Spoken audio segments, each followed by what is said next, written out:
Welcome to the Digital Analytics Power Hour. Tim, Michael, and the occasional guest discussing digital analytics issues of the day. Find them on Facebook at facebook.com/analyticshour and their website analyticshour.io. And now, the Digital Analytics Power Hour. Hi everyone, welcome to the Digital Analytics Power Hour. This is episode 64. You know, when I was a much younger person, I worked for a while as a Starbucks barista. It's at a time when we used to correct people when they ordered a large coffee. It's a venti. In our small store, there's a very specific idea about what each person should be doing at each station at what time. And there was a sort of dance and a rhythm of getting people coffee in that morning rush. And what became really obvious to me over time is that somebody somewhere had spent a lot of time thinking about the flow of the store and who should do what and when. In both the digital and the retail world, great experiences don't happen by accident. And most of us have taken retail concepts and bridged them in some way over to the digital world that we inhabit today. But on this show, we're talking about flipping the script and taking some digital ideas, specifically some digital analytics ideas, back into retail. Our guest is none other than Gary Angel. And Tim, you and I have been on the show a bunch of times. Welcome Almost back, every Tim. one. Almost every single one. And on a somewhat interesting note for the show, this is our first ever return guest on the show. You might remember he also joined us to talk about digital transformation. He's the founder and CEO of Digital Mortar. Prior to that, he was the leader of the digital analytics practice at E&Y. And prior to that, he was the founder of Symphonic. Welcome back to the show, Gary. Hey guys, thanks a lot. Great to be here. So, Gary, I think first off, I'd love for everybody to understand sort of the idea behind Digital Mortar and what got you headed that direction to start this company up. Well, I think from my perspective, a lot of it, like most businesses, happened pretty accidentally. It really came about in early 2016. We had a client at Ernst & Young that we'd been engaged with for a number of years, was one of our larger clients. We'd done a lot of e-commerce and direct-to-consumer work for them. But some of our stakeholders had actually expanded their responsibilities a little bit and were starting to do analytics for their own stores. And every once in a while, they'd run across a problem that they didn't feel like they were getting enough support or didn't fully understand. And they'd bring us in to take a look at it, which was interesting. And, they knew we weren't experts on the store side of things. We're digital analytics folks. But sometimes the analytics is similar, or sometimes, you just trust people and you hope they can do some interesting work or help you out of a problem. And really what happened is these guys had gone out and hired one of the existing vendors in this space of tracking the way customers actually behave in stores. And what they'd done was they'd wired up a store. They'd put a whole bunch of cameras into the ceilings. So they had this whole array of like 40 cameras tracking the way people move through the store, tracking everything, how they moved, where they went, how long they spent. And they had a system, a software system that actually allowed them to take that data and do analytics with it. And so they'd done a pretty substantial pilot project around this, but they were struggling a little bit to really get interesting stuff out of it. And these were guys who were pretty sophisticated from an analytics perspective. They came out of the digital world. They understood how analytics worked. They understood how behavioral analytics worked. And yet they were looking at this data and really finding it hard to, one, make sense of it, and two, use it to actually drive value. So they asked us to take a shot at it. And I think for me, it was kind of revelatory. On the one hand, it was like, wow, I had really no idea that you could collect that kind of data. Didn't know it existed. I mean, obviously, I think we all get used to the fact that when you walk into a store, there's security cameras. You figure people are tracking in some way or another. But I didn't really realize that that kind of data source about the way customers were behaving in stores existed. I thought that was super exciting. I also thought that it was surprisingly analogous to digital analytics. As I looked at the data, one of the things that really struck me was that as a journey, if you broke it down into individual components and you mapped it to the store and you said, well, customer came in the door, they went to this place first. That's like a page view in this place, right? And an entry, and then they spent a certain amount of time there. And then maybe they went to another place in the store. And, that's that journey and path analysis across the store. And then maybe they converted or maybe they abandoned and they just left the store, right? And it felt like there were digital analogs to all of those things. So from that perspective, it was like, I get this. I get this data. I get how it can be used. It feels very comfortable to me and super interesting because it's about something different than a website. At the same time, I was really unimpressed with what the vendor was delivering in terms of the reporting, the analytics, and the data quality. I say this a lot, but it's totally true. It felt like going back to digital analytics, really web analytics, like 1998. It was a really crummy interface. The data had all sorts of problems with it. It was just laden with data quality issues. It was all really aggregated data. You couldn't get a low-level data feed out of it if you wanted to pop it into Tableau or do some real analysis with something. So it was limiting in a lot of ways. And as we got into it, we realized, well, it's no wonder that our client was struggling to get information out of it. It really was hard, and the system made it a lot harder than it needed to. That felt like an opportunity to me. It was one of those things we're looking at it. It was like, what I know and what I know how to do is totally applicable here. At least I think so. The technology is mature enough to actually be interesting, but nobody in the space, it felt like, really understood how to put those two things together to actually drive value in an organization. And hey, we all know how hard that is. It's not like that's a trivial endeavor, right? I mean, we've seen over the last 18, 20 years, tools like Adobe Analytics and Google Analytics go from being awful to okay to really darn good, but that's a long journey. And I think from my perspective, hey, there was an opportunity here to short circuit that. We knew how to do it better because we'd seen people who'd done it better over a period of years. And I kind of felt like, hey, I could take that and apply it to this business. So that's really how it came about. Nice. So obviously, like right there, when you start talking about sort of the technologies behind it, sort of immediately to mind comes sort of the Amazon Go store idea concept and sort of how maybe future retail will kind of be this sort of transactionless kind of thing. Is that kind of, do you kind of see it going there, and sort of where do you see digital mortar intersecting kind of with sort of that idea or future state? Yeah, it's a big question, and heck if I know, right? In one sense, I'll say this: yes, I do think stores are going to go in that direction. I think a couple of things are pretty obvious. One is, this is a massively challenging time for physical retail. I saw an article, I think last week, that store closures for 2017 are going to be at a historic all-time high, higher than the highest period of the Great Recession. It's like, and by a significant chunk too. So retail is struggling. I think that's first fact, right? Is that there's massive disruption right now, and I think because of that, people have to change. They recognize that. It's I'm writing a blog right now, and the title of it is "Change or Die," right? And I think that's right. This is a time where if you don't change, you will die, and that's harsh. That's unusual. That's not typically the way things are in the world out there. The thing about change is, when you do a lot of changes, when you're trying to do new stuff and when you're trying to do fundamentally different things in the store, it's hard.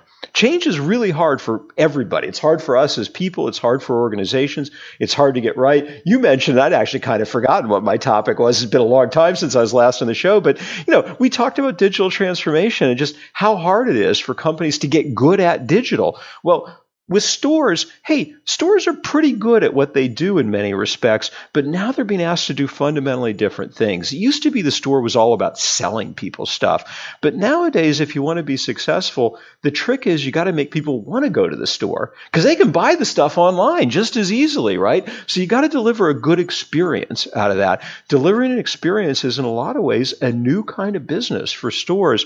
What I see is what we do is we provide the measurement infrastructure that brings what the customer is doing to the table and lets you understand as you make all those changes, be they little changes, big changes, the way you staff. I thought your Starbucks example was great. But if you're adding a digital experience to the store, if you're adding a climbing wall to the store, if you're trying to do clienteling where your associates are taking a different role with people, all of those things are really interesting and important changes to the way the store works. Nobody has any way of measuring any of that stuff right now. Nobody has any way to really really measure anything other than what you sold. The experience goes largely unmeasured. I see our system as basically being that sort of glue that brings together all the experiences in the store, whether they're digital experiences or associate experiences or just the customer browsing and looking at merchandising, and lets the analysts and the guys who plan the store and the guys who do the promotions really understand how that complex ecosystem is working, what's working and what isn't, and as they change things, is it getting better or worse? So I do see us as kind of that glue that brings those things together, and I do think that stores are going to go more and more like Amazon Go, but I think it's going to be a whole range of things too. I think you're going to see stores that are super hands-on in terms of associate interactions, and it's all about talking to people, right? And I think you're going to see stores that are really deeply integrated with digital experiences. I don't know if you guys are familiar with like what Oak Labs does, but a sort of wall that goes in the changing room that interacts with you and allows you to ask the sales associate to bring you stuff. Like if you're in there trying on jeans and the jean kind of fits, but you don't like it, you don't like the exact cut when you see it, you just press a button and they'll bring you a different cut of the jeans. That kind of experience is, I think, the future of retail across almost every kind of store. People are going to find different niches, but I think everybody's going to have to change significantly from what they do right now. Well, so how far are we out from the grand debate of whether time in store is a good metric or a bad metric? Yeah, absolutely, right?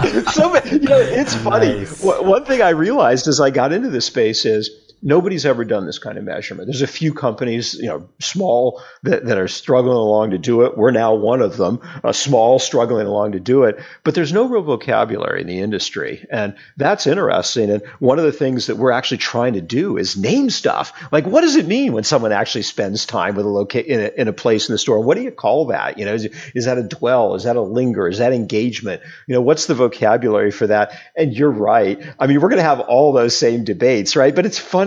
I've been so influenced by the digital paradigm that when I brought over and we built the platform, we named a lot of the metrics after things that happen in the digital world. Some things are different and we had to make them up. But, we have things like bounces. If you go into a store and you go to one section of the store, you linger there a little bit and then you go, that's a bounce. And we just ported that vocabulary over. So I got to say, we stole all sorts of vocabulary from the digital space. And part of that is I genuinely believe that it's interesting and useful and it's a little more mature. But heaven knows if any of it will stick. It's still a space where the measurement is so new that not only are they going to have those debates, but there's no one even knows the language about how to talk about this yet.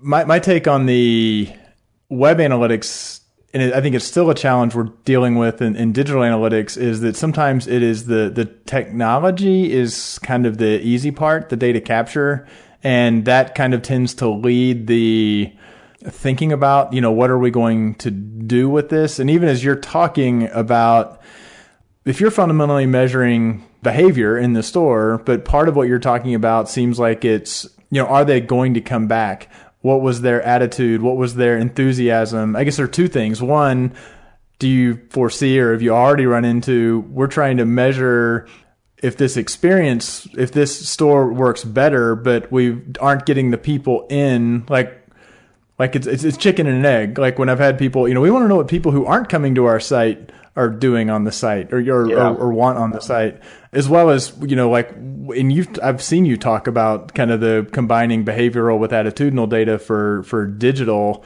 Does that fit in it as well? Like, is there like an exit survey or observational stuff? Are they smiling? Does that sort of stuff fit into it as well? Or is that I'm jumping the gun? To the last part, absolutely. It's funny, and you guys can't teach an old dog new tricks because I am just stealing everything that I knew on the digital side. But stores actually have done a lot of attitudinal work. One of the core information sources they actually have is they'll go in and they'll do some things that, on the one hand, seem wildly obsolete to me, right? That they actually have people go in sometimes and they'll sit there and they will chart how someone walked through the store. So they're sitting there with a little chart of the store, actually drawing on little pencil lines on it where somebody went. Well, that seems like an awful way to do behavioral analytics to me. That's very cumbersome, very prone to error, and very difficult to analyze. The flip side, though, is they also do a fair amount of attitudinal research. And I do think that just as in the digital realm, that pairing of people's actual experience, what they say about it, what they thought about it, how they experience the brand, there's real learnings to be had there that really add color to anything you can get out of the behavioral side. The behavioral side has a lot of the same limitations that we see in the digital world. It's largely anonymous. You don't necessarily know whether people enjoyed the experience or not. So a lot of times you're looking at what they did. You can see whether they were successful or not, but you're guessing statistically at whether what happened really was causal or not. And the attitudinal kind of analytics can add a lot of that. So that's definitely there, and I think a really important part of what people are doing. And that's something that we're also trying to bring to the table. I think the integration of those two things, well, heck, in our space, people are barely doing the behavioral at all. So the voice of customer out there, that's fairly well established. Part of what we want to do is let people know that when you do this behavioral stuff, you can still use that attitudinal, and it actually is really valuable. That's a lot more established on the store side than behavioral analytics is.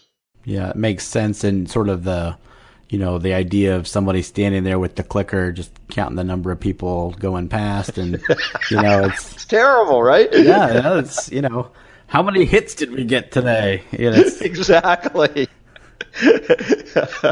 Am I right in thinking that at least for large kind of big box retailers, that when they do, and this I've had limited exposure. I remember Kohl's was a client years ago, and I remember going to, where's that, Menominee Falls, Wisconsin, maybe one of those places, right. And they said, it was near. They're like, we have our test stores or our pilot stores, and that was where they would say, if we're testing displays or new layouts or new treatments.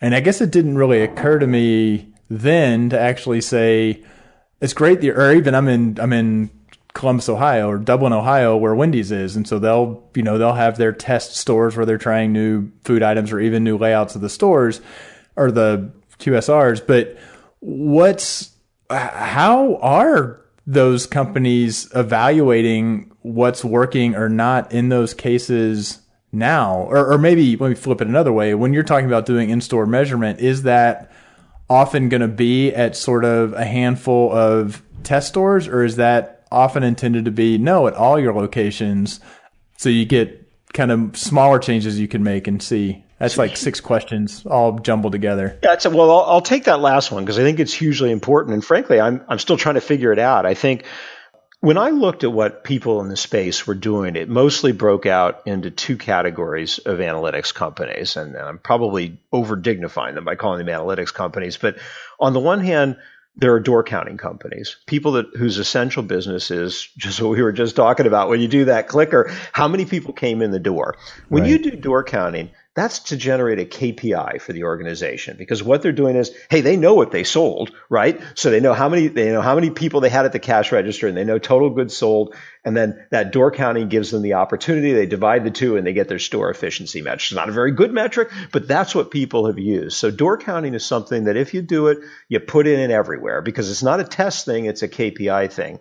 The flip side is, as companies got into the space that Digital Mortar is really tackling, which is understanding how customers move through stores, mostly, in fact, I shouldn't say mostly, almost completely, it's been deployed on a single store or a small store basis. So maybe you deploy it in 3 or 4 stores, maybe you deploy it in as many as 10 stores, but you're doing it on a test basis. And frankly, that's what we've done too. I'm not convinced that's right. I think that, inevitably, with the technology starting to mature, one thing that's a little different about this space compared to digital is there's more cost in the upfront. In digital, you wouldn't put a tag on like 3 pages of the website. The expense of putting the tag on is pretty much the same, regardless of what you do. But with a store, every store that you wire up, because you have to put some actual technology in the store, is an expense. And certainly with big box stores, it's a pretty significant expense.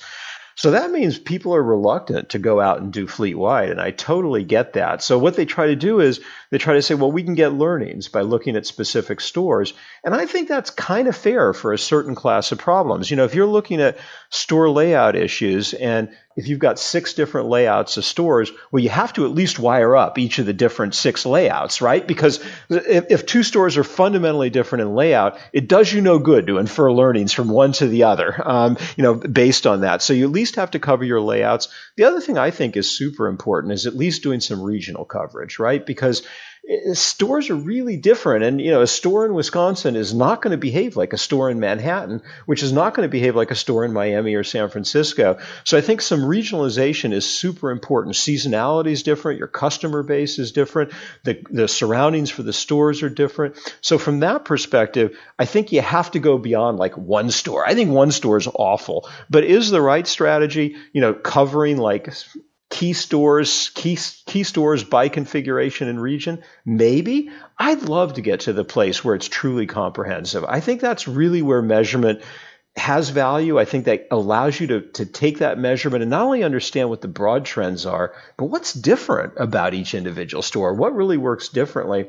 And I think the other thing is there are aspects to the measurement. Things like one of the things we try to do is not just measure sort of customer behavior, but measure the staff and associate behaviors, which teams are performing well, which people are good.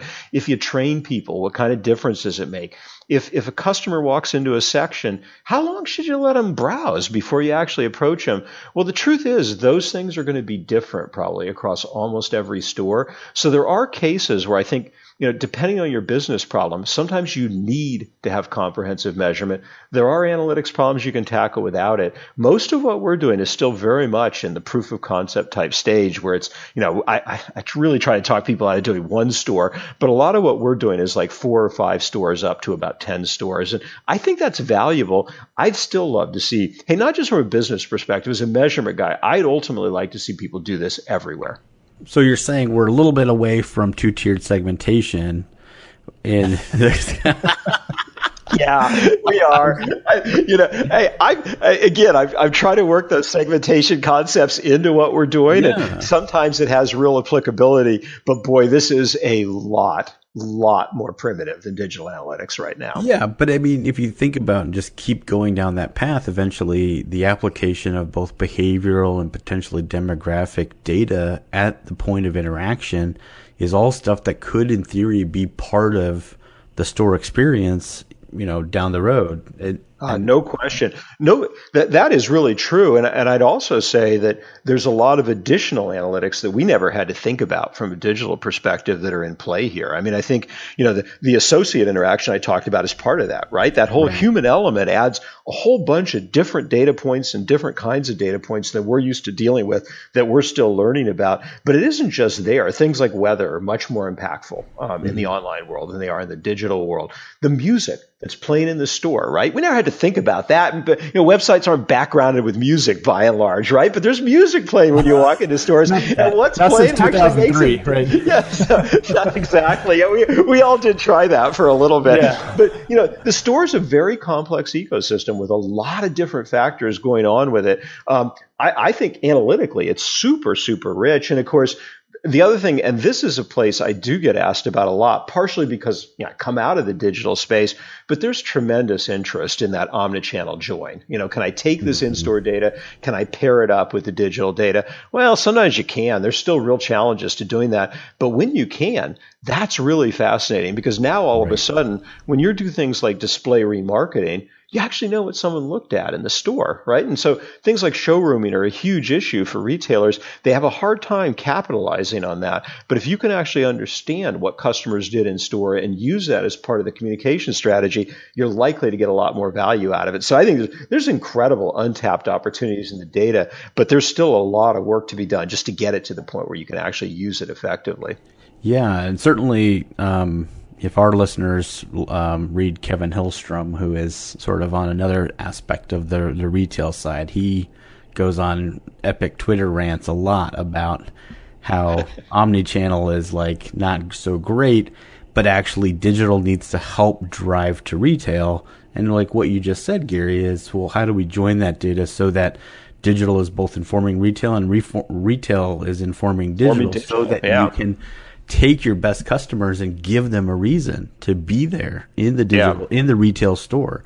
So it's a very interesting shift of paradigm, and it comes back to what you said at the beginning of the show, which is sort of the news about store closings and bankruptcies in retail is just at epidemic proportions right now, and it's kind of crazy. And I think there's a ton of factors, and I can't pretend to know all of them, but not all of it is that people aren't shopping, but it's it's certainly that, it's so easy. Just, I can Amazon Prime now most of the things I would go into a store to buy. And of course, I am probably not the person, because all the analytics you'll collect on me in retail is leave that guy alone. He knows what he wants.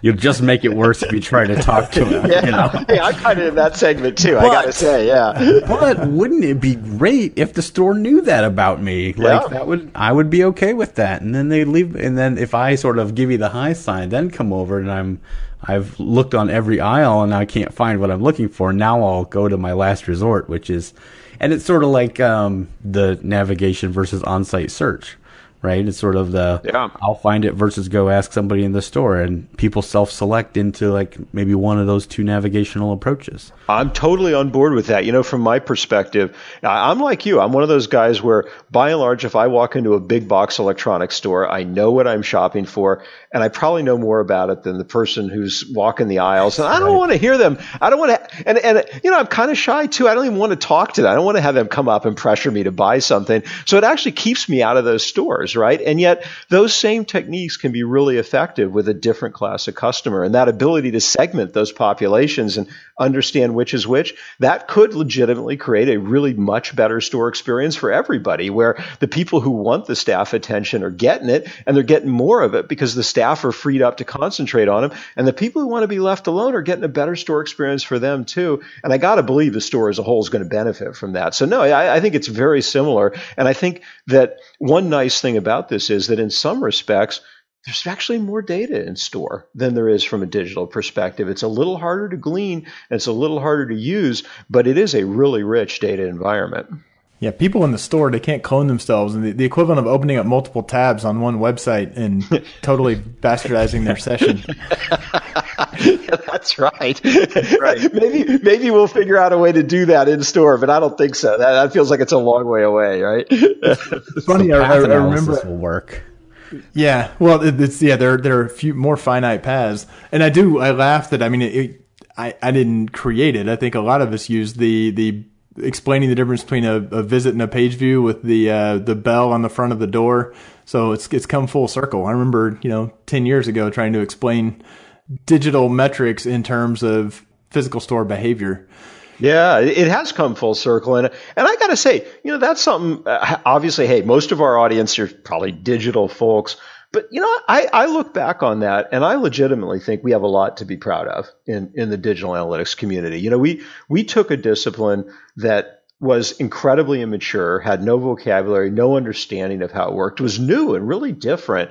And over the course of a pretty substantial amount of time, turn it into something pretty mature where people are actually doing consistently interesting work that actually does make experiences better and more profitable. And I think that's pretty great. And I look at the store side of things, and it's not like they don't know what they're doing. People who run stores, they're sophisticated. They've had a lot of experience. They have that hands-on part of it, but they've never had the analytics and the measurement to do this kind of stuff. There's a big missing piece out there. And it's kind of refreshing that digital is like the sophisticated guy now.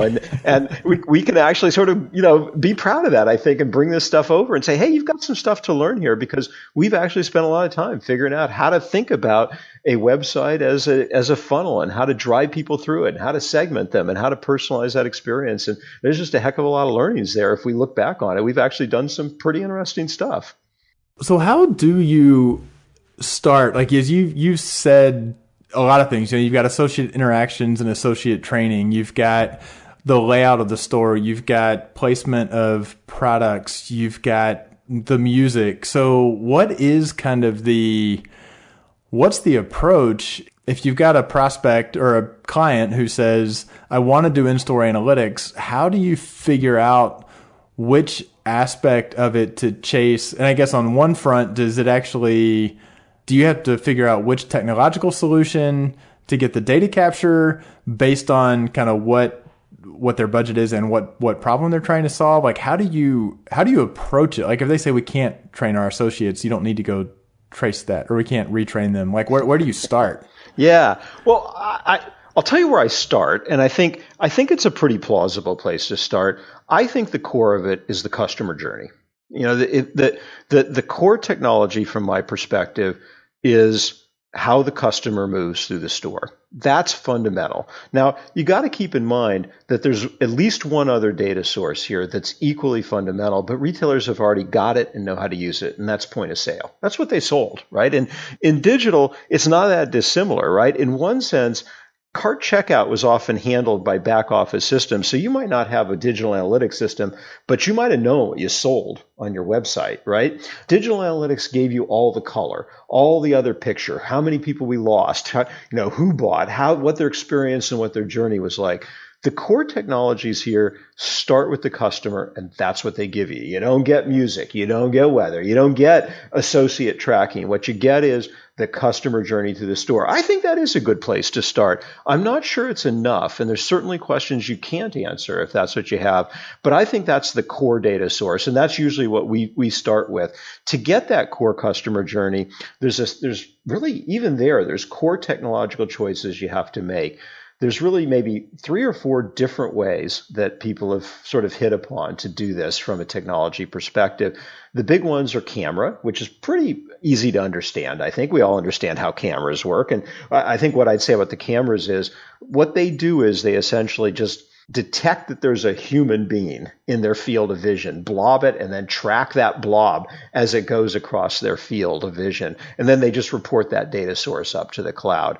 A second way to do this is like with Wi-Fi access points. So interestingly, if you walk around with a phone, certainly if you connect to a store's Wi-Fi, you're issuing a constant series of electronic requests to the Wi-Fi that allow them to geolocate you within the store. It's not super accurate, and there are issues with it. And there are issues particularly for people who don't connect to the Wi-Fi. One of the things that changed maybe about a year and a half ago is that Apple changed the way their phones worked. It used to be that every 15 seconds or so, an iPhone would ping out with its MAC address saying, hey, I'm looking for a Wi-Fi network. And what people did, and especially what all the door counting companies did, was they actually used those pings that sort of said, hey, I'm here and here's my MAC address to track phones. Well, Apple felt like that was PII information, and they changed the iOS so that basically, every time it does one of those pings, it randomizes the MAC address. What that meant was that all of those solutions basically went out the door. They don't work anymore. I mean, it's funny because a lot of them still provide measurement, but what they do is they just count all the Android phones and then they multiply it by some amount and say that's the total number of people who came in the door. Ouch. That's a terrible system, right? Perfect for any luxury goods. Yeah. Right? Oh, yeah, great, right? Yeah. I mean, and, you're totally dependent on that population stayed fixed for all eternity for your measurement. Not a very good kind of solution. But then people came along with these network sniffer devices that look across a whole bunch of bandwidths, do a much better job of fingerprinting iOS phones. Those work significantly better.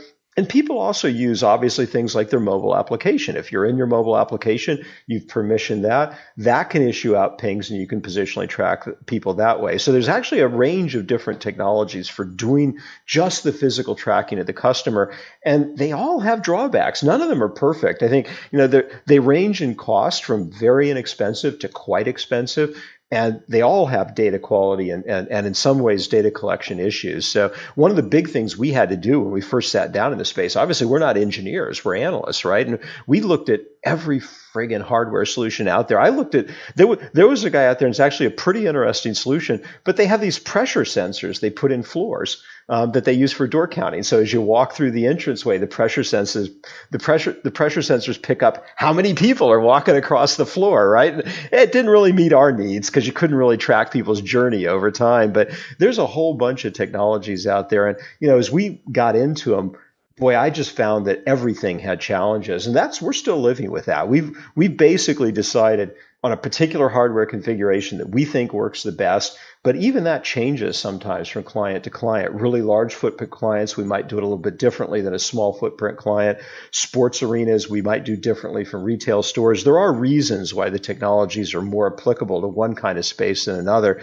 And it's still just a big, giant headache. I got to tell you, if I could do this business without the friggin' hardware, I'd be delighted. But we just couldn't figure out any way to do that. Do they actually put stuff on their shopping cart so that anybody who gets a shopping cart, they have very Absolutely. In grocery, that has been done. And, some kinds of shops are much better for that than others, right? If I walk into a Costco, chances are I'm going to get a cart. If I walk into a grocery, chances are I'm going to get a cart. But, if I walk into an apparel store, that ain't going to happen. There's just there's just zero chance. So, yeah, it's actually way easier to track the cart. You can put a device in the cart. It's your own property. So that is actually a really excellent way to do the tracking, but it only applies to a limited set of stores, which just goes back to the fact that right now, unlike, say, digital, where, hey, we sort of saw the evolution from weblogs to tagging, but at most there were really only two technologies, and pretty much everybody settled on one. Maybe that'll happen in this space, but right now, it's much more complex than that, with a lot of different competing technologies, none of which are really all that great. And there's absolutely no standardization. And worse, there are real reasons why people with different footprints and different business questions might pick different technologies. So you can't just ignore the technology on this one. You really have to pay attention to it if you're going to get it right. Well, when the arguments do start to happen in earnest, can you invite us to the Yahoo forums so that we can laugh at all the people who are arguing about it? Yeah, you don't want to relive the good old days of arguing about that stuff. I remember when. Yeah. That used to be like half of what we talked about, right? Yeah, sure. I remember early in my career putting together PowerPoint decks showing, well, with log files you get this, and with JavaScript tags you get this, and I don't miss that at all, man. No, I don't either. That's the stuff you have to do to get to the point where you can actually do reasonable analytics. But man, this stuff is definitely still in that space. No, that's awesome. Well, and if the technology is so unsettled, so what's driving? Obviously, cost is going to be a huge driver, because to your point, getting it installed across an entire company's footprint of stores. I mean, there, companies with 800, 1,200 stores. I mean, the cost associated with deployment would be monstrous. Yep. So obviously the cost is a huge piece, but then what are the other drivers of that? Is it really just what can provide sort of that best view of what's actually happening with an individual at the point that they're interacting? And yeah, there's a couple drivers that turn out to be really interesting, and I'll walk through them. I mean, one is that some systems count universally and some don't. So for instance, cameras pick up everybody, right? They pick you up whether you have a phone or not. They pick you up whether you're a woman or a man. They pick you up whether you're an adult or a child. So cameras are great for getting that universal count, and that can be very important. Except for vampires. Vampires, you're going to miss out on your vampire segment. And who knows how big a segment that is in some places. Well, I mean, much bigger for you out there near San Francisco. Yeah, absolutely.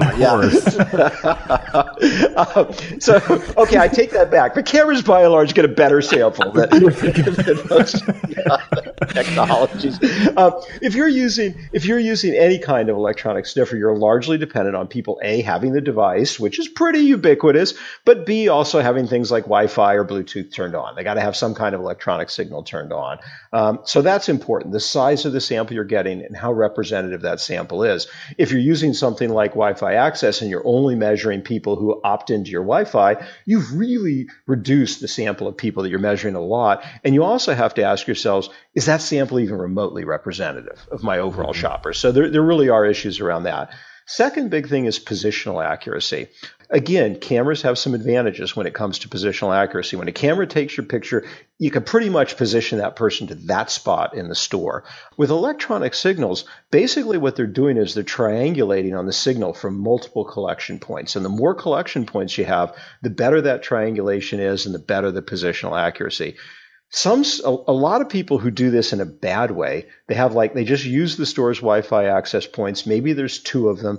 The triangulation's awful, and it gets you down to something like a 10 or 15 meter circle of air. Well, if you think about like a 10 meter circle of air, I mean, you could be anywhere in the friggin' store, right? I mean, you could be in totally different departments, which doesn't make for very good journey tracking, right? So you'll want to get that positional accuracy down to something like a meter and a half, something in that range where you basically know where the person was in the store, and that's super important.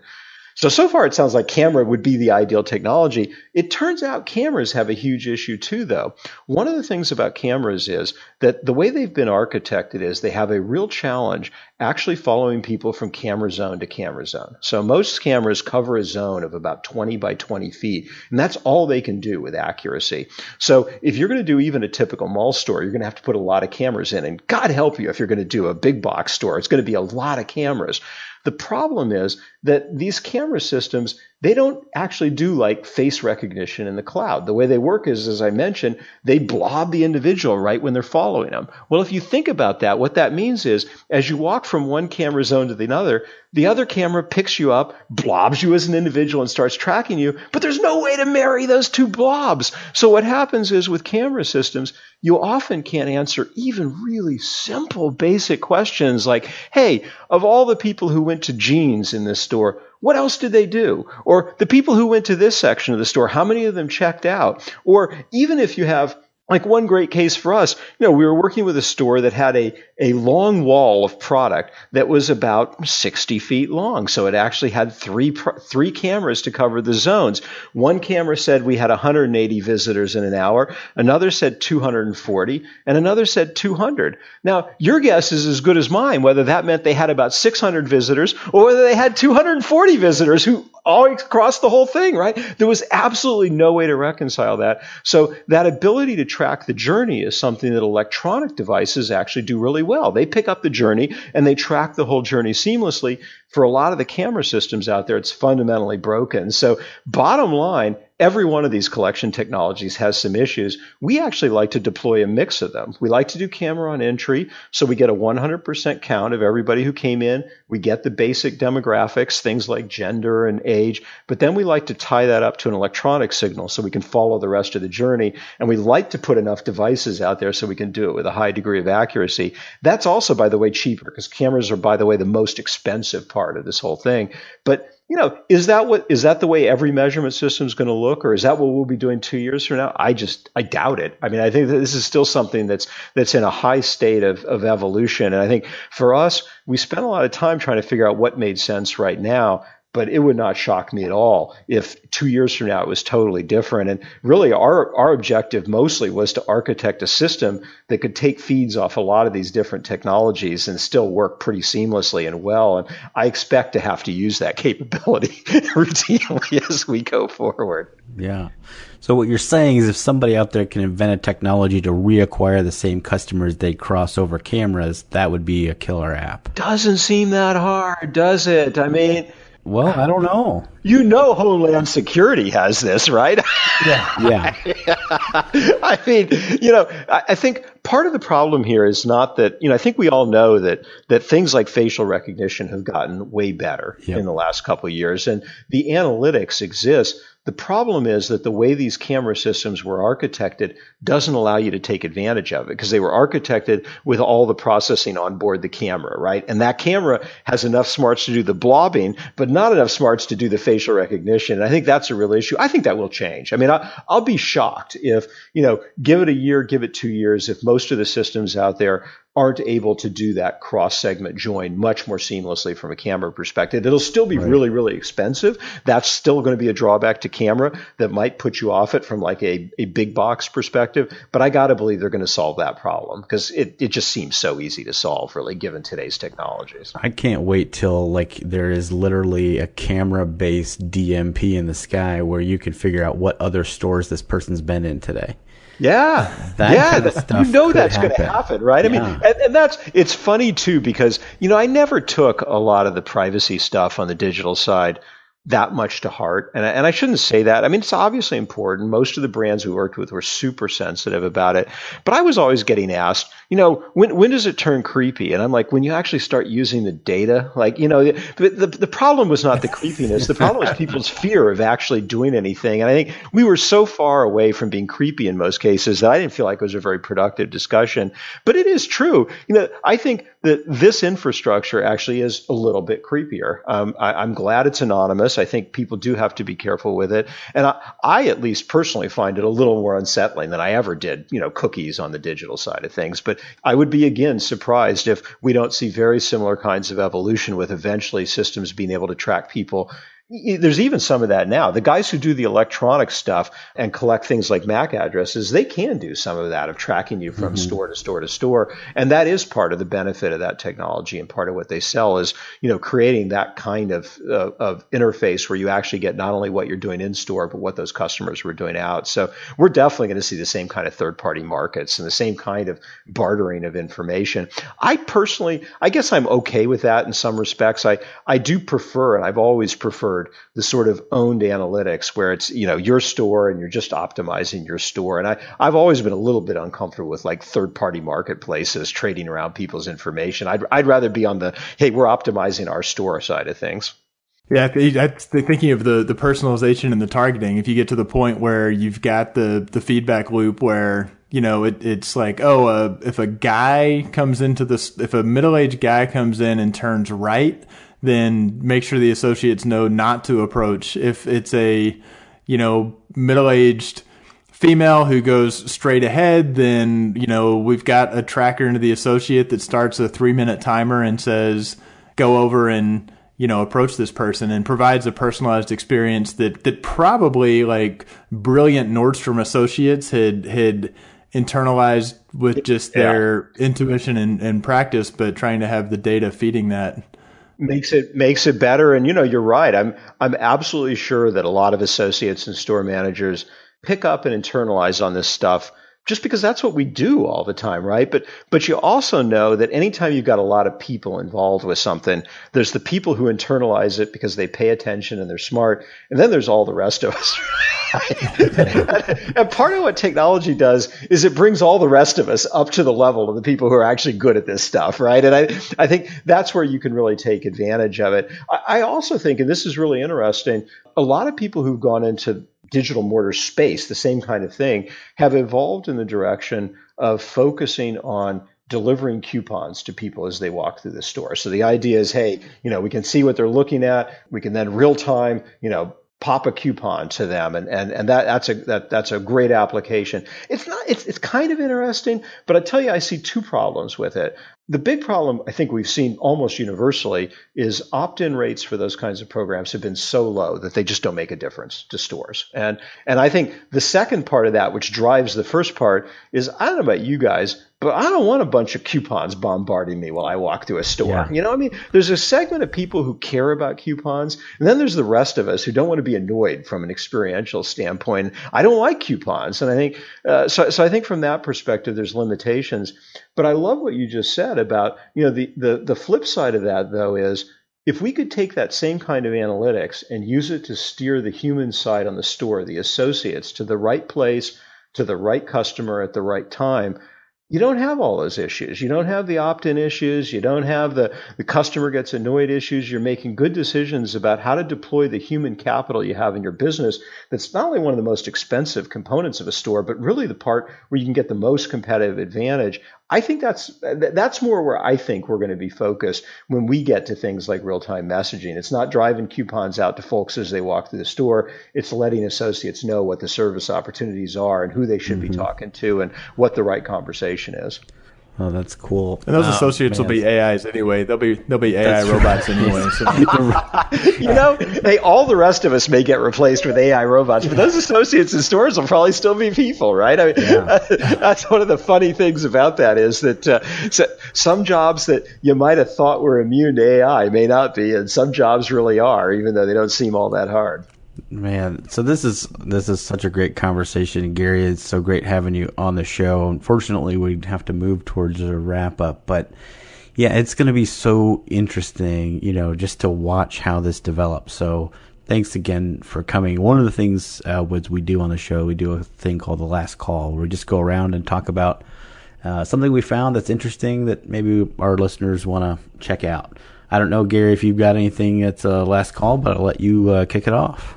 Well, two things I want to say, I guess, given our audience. One is, if you're on the digital analytics side of this and you're working for a place that has physical locations, whether that's a retail or hospitality or banks and brokerages, this is incredibly interesting data. And it's not like anyone else in the organization either is doing anything with it or knows what to do with it. So, I guess one thing I'd say is there's real point in this, right? I mean, this is an opportunity for digital analytics teams to expand their reach and drive additional value into the organization. And I don't want people to forget that. I guess if you're out there in digital, my message isn't, hey, you should be coming over and doing this kind of stuff.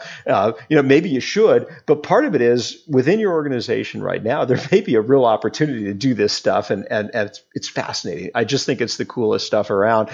As part of that, I'm going to be doing workshops for all you guys who know eMetrics. I'm going to be doing a workshop on this stuff at the Chicago one. I think that's around June 19th. That would be great if people have an interest. It's a really in-depth workshop. It's like an all-day thing where we walk people through how this data gets sourced, all the technologies, doing the omnichannel joins. You actually get hands-on a little bit with some of the tools. So that should be pretty cool. It's actually the first time. I say it should be cool. It's the first time I'm going to be doing it. So I'm hoping it's cool. So that's one thing. And then I guess the other thing, I was thinking too about like books and articles I read. I'm a big reader, but I mostly read novels. But I did read a book recently that I thought that most analysts would enjoy, and it's called Lab Girl. It's basically about a woman who's a botanist. She studies trees by and large. It's kind of her history and memoir. It's just a fascinating read. Part of it is just sort of a personal journey as a scientist. Part of it is, like every other chapter, is sort of a drill down into some fascinating aspect of trees. And I actually thought those were so cool. So some of the facts and some of the science about how trees and plants actually work were just amazing to me. And I think almost any analyst would enjoy that. I enjoyed it a lot. I think any analyst would get a kick out of it. If you're into science, that's a book I'd highly recommend. Nice. So that's a threefer. Well, we'll have Gary back on when he's kind of figured out in-store analytics and he's moved on to digital botany. I don't think so, but right. I was impressed. Right? It was trees are surprisingly cool. Was my takeaway from that. Oh boy! You want to go next, Tim? Michael? To make sure I don't steal yours.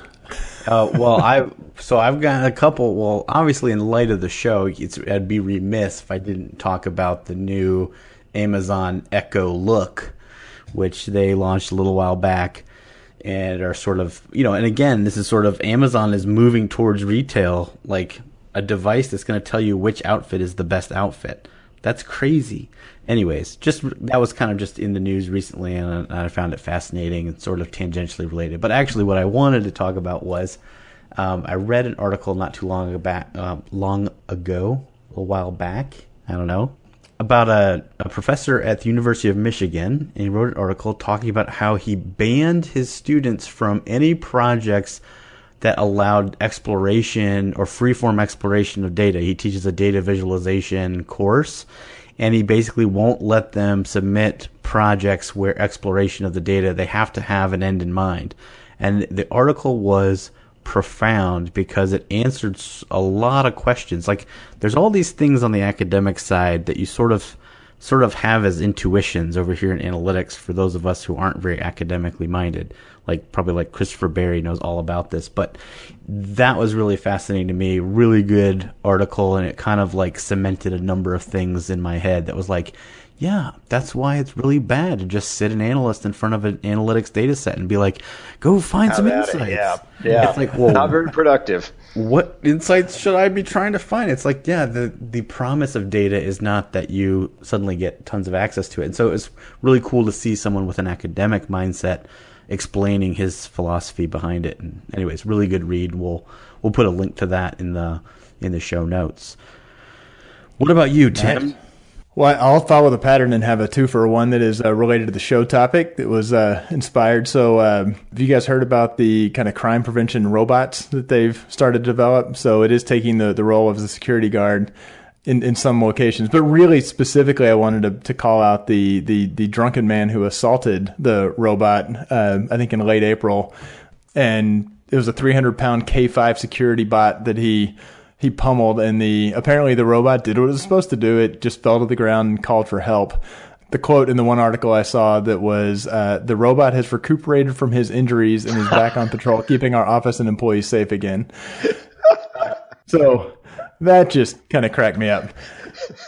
My other last call is also not super deep, but it's a podcast, Reply All. I don't think I have brought it up here before, but it's a couple of guys who have kind of journalist backgrounds, and it's a Gimlet Media podcast, which is kind of a journalist-driven company with their podcasts, but they kind of cover all sorts of stuff around the internet, and it can be amusing. It can be historically interesting. It can be informative. They wound up doing a couple of episodes around security, password security. I mean, I discovered the I've Been Pwned site as they kind of tried to explore why the owner of the company had started getting Uber notifications for things happening in Russia. So it's a good, they can be between 20 and 40 minutes, and I think it's every other week. But the Reply All podcast with PJ Vogt and Alex Goldman. Sounds cool. Nice. Well, as always, we can never get a show and all the things we want to talk about into less than about 40 minutes. So this has been a great conversation. Gary, thank you again for coming back, being our first return guest, which is, it's a big deal for us. And obviously, as you've been listening out there, folks, you are thinking some things. Maybe you've got a brilliant idea that Gary absolutely needs to hear about to transform analytics for retail. So look them up on Twitter or us on the Facebook page or on the Measure Slack. We'd love to hear from you. I believe your Twitter is @DigitalMortar. Is that right? That's right. And I also just do @GaryAngel too. @GaryAngel. So either of those would be a great way to interact with Gary on Twitter. So anyway, yeah, thanks again. This is really fun. It's sort of interesting how future and nostalgic this show actually was. And so that's pretty cool. Anyways, for my co-host, Tim Wilson, keep analyzing.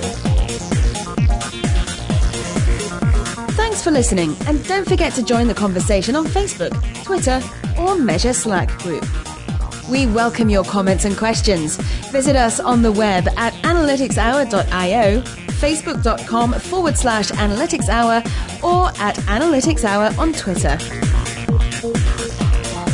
So smart guys wanted to fit in, so they made up a term called analytics. Analytics don't work. I saw a tweet where Charles Barkley was talking negatively about analytics again, and I was like, oh, is there audio of that? We need that for the show. We go all over the place talking to anybody. I'm honored now, yeah. Wildly successful analytics talents. Tim Wilson. Help. You can't flake out on me. This is hard. Okay? We've got a show schedule. There's a Tuesday morning coming, and we've got to put an episode on the air. I got to have somewhere to direct my anal retentiveness that's not at clients, I guess. Hence the name of our website for the show now, analyticshour.io. Yes. But, the IO is ironic, so it's all right. People ended up on a gravelly beach in FEMA tents being served cheese sandwiches. Like it was, they were trapped on the island. They couldn't get home. It is a tremendously beautiful story of big idea with absolutely zero thought or structure given to it.